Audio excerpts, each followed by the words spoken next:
মঙ্গলদৈ দৈনিক মাছৰ বজাৰৰ লগতে বজাৰৰ ওচৰৰ দোকানসমূহত হঠাৎ উপস্থিত হয় মঙ্গলদৈ ৰাজচক্ৰৰ বিষয়াৰ লগতে বৈধ পৰিমাপ বিজ্ঞান বিভাগৰ এটা দল। উপস্থিত হৈ তেওঁলোকে বজাৰৰ ব্যৱসায়ীসকলৰ জোখ-মাপ সামগ্ৰীসমূহ পৰীক্ষা কৰে।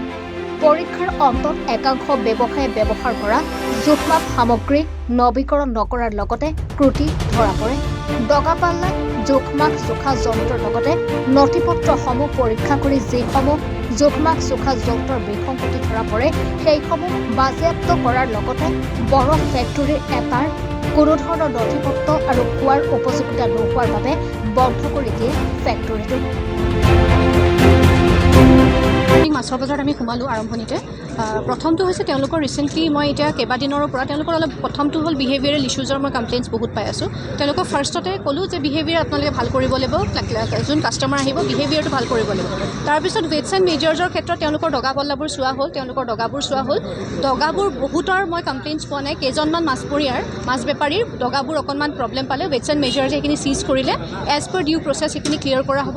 তাৰপিছত আমি চব্জি বজাৰলৈ গ'লোঁ। চব্জি বজাৰতো একেই, বহুত কেইজনৰ যিটো ৱেইং মেচিনৰ লাইচেঞ্চটো ৰিনিউ কৰা নাই। কিছুমানৰ কোনো ধৰণৰে মই কাগজ পত্ৰ নাপালোঁ। এখন দোকান আছিলে, গতিকে সেই তেওঁলোককো চিজ কৰি তেওঁলোকক ৱাৰ্ণিংটো দিয়া হৈছে।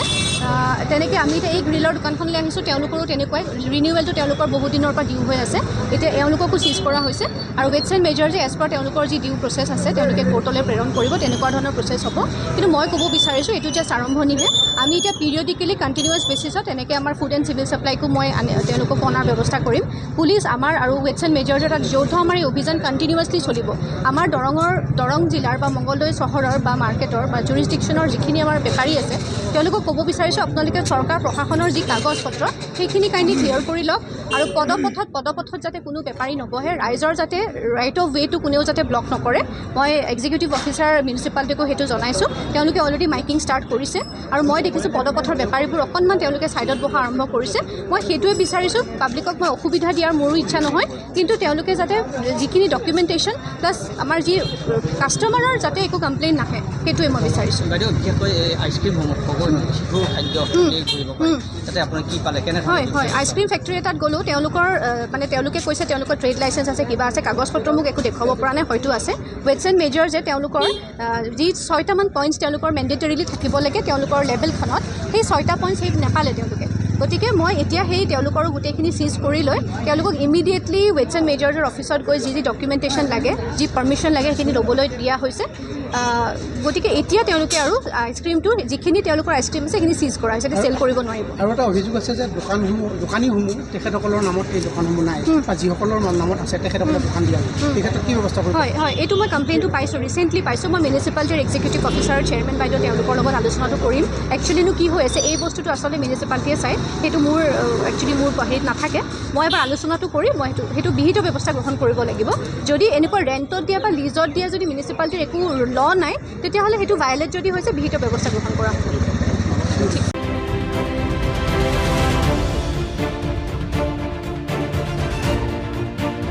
মঙ্গলদৈৰ পৰা বাবুল মকছেদ আহমেদৰ ৰিপৰ্ট, এনি ভাৰত 24।